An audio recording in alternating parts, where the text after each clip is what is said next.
Let me ask you a question. What if almost everything you've ever been taught about money is just plain wrong? That's the huge idea at the center of Robert Kiyosaki's Rich Dad, Poor Dad. It's been called a thought revolution for a pretty good reason, and in this explainer, we're going to dive into exactly why. So think about it for a second. Who taught you about money? Who was your financial mentor? Was it your parents? Maybe a teacher in school? Just get a picture of that person in your head, because their philosophy is at the core of everything we're about to get into. You see, the power of this book comes from a really simple story. Robert Kiyosaki basically had two dads. First, there was his poor dad, his actual father, who was very educated and believed that job security was the most important thing in the world. But then there was his rich dad, his best friend's father. He was a businessman who just saw things differently. He didn't work for money. No, he made money work for him. And we're not just talking about two different jobs here. We're talking about two completely different realities, each one built on a totally opposite way of thinking about money. And here's where we see that big conflict. Poor dad's advice is probably what most of us have heard our whole lives. Go to school, get a safe job, you work for your money. But rich dad's advice, it flipped that whole idea completely on its head. He said, don't work for money, make money work for you. This meant things like investing, building your own businesses, creating systems that generate money even when you're not actively on the clock. Okay, so how do you actually do that? How do you make money work for you? Well, according to the book, it all comes down to understanding one simple but incredibly powerful distinction. This is what Rich Dad called the big secret of the wealthy. First up, the asset. The book's definition is just brilliant because it's so simple. An asset is anything that puts money into your pocket. That's it. It generates income for you. Period. And the opposite of that? A liability. And a liability is, you guessed it, anything that takes money out of your pocket. It's an expense. Seems simple enough, right? But once you start using this idea to look at the world, everything changes. And here's where it gets a little radical. The rich, they focus all their energy on acquiring real assets, rental properties that send them a check, stocks, businesses they own. But the poor and middle class, they often buy liabilities that they've been told are assets. I mean, think about it. Your car payment takes money out of your pocket every single month. Same with a home loan. In fact, the book's most controversial point is that the house you live in isn't an asset, it's a liability. According to Rich Dad, the entire game is this: just relentlessly build up your asset column.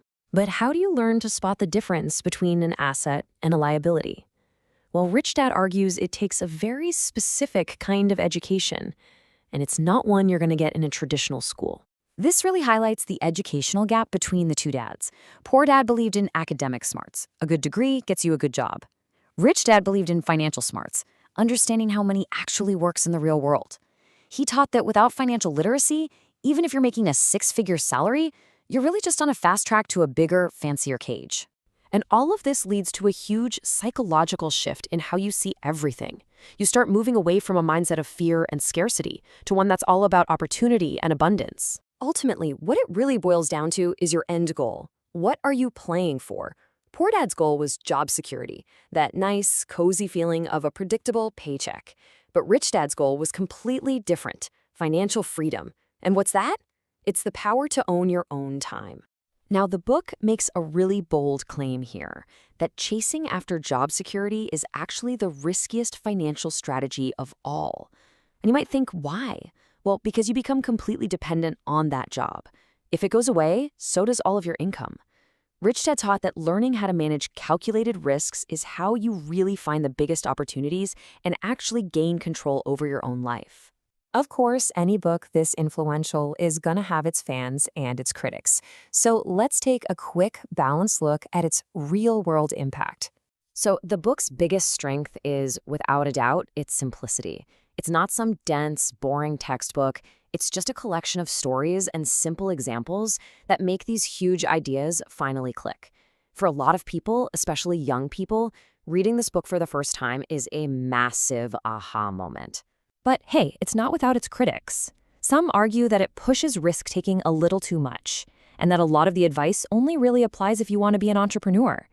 And to be fair, there's a good point that in making things so simple, it sometimes glosses over the messy, complicated reality of finance. So what's the final takeaway here? Why is this book still so popular? after all this time? It's because it isn't just a manual, it's a total mindset shift. It really all comes down to this one core idea. Don't just work to survive, learn to make money work for you. I mean, that's a call to action, right?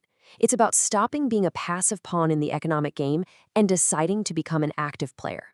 And that's why our source for this explainer calls the book a thought revolution. It isn't just designed to inform you, it's designed to fundamentally change the entire way you think about your career, your money, and your future. So, we're going to end right back where we started, with a choice. You've heard these two totally opposing philosophies, the path of security versus the path of freedom. So the real question is, which one resonates with you? Starting today, which dad's advice will you listen to?